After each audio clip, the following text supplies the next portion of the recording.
Market update के लिए MSCI index में किन शेयरों को जगह मिलेगी और कौन से शेयर बाहर होंगे, जानने के लिए चलते हैं वरुण दुबे के पास। देखिए, एमएससीआई दरअसल मॉर्गन स्टैनली का इंडेक्स है और इस इंडेक्स में दुनिया भर की कंपनियां जो है वो शामिल है।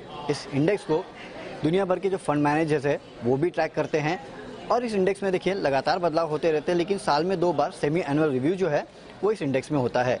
इस बार जो सेमी एनुअल रिव्यू है वो 10 नवंबर को होने वाला है और इसमें जो बदलाव है वो 30 नवंबर से लागू होंगे।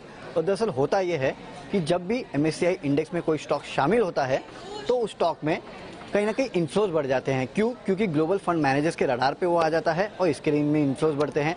और अगर कोई स्टॉक बाहर होता है तो जाहिर सी बात है वो ग्लोबल फंड मैनेजर्स के रडार से बाहर चला जाता है और इसके लिए कहीं ना कहीं उस स्टॉक में बिकवाली होती है।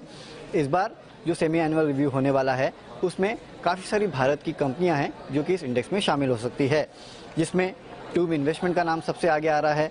इसके अलावा Indian hotels, Varun beverages, Ashok Leyland, TVS Motors, Bajaj holdings और एबीबी इंडिया, ये वो तमाम कंपनियां हैं जो कि मॉर्गन स्टैनली के स्टैंडर्ड इंडेक्स में शामिल हो सकती है। और अगर शामिल होती है तो इन कंपनियों में 1000 से करीब 1,500 करोड़ रुपए के आसपास का इन्फ्लोज जो है वो आ सकते हैं।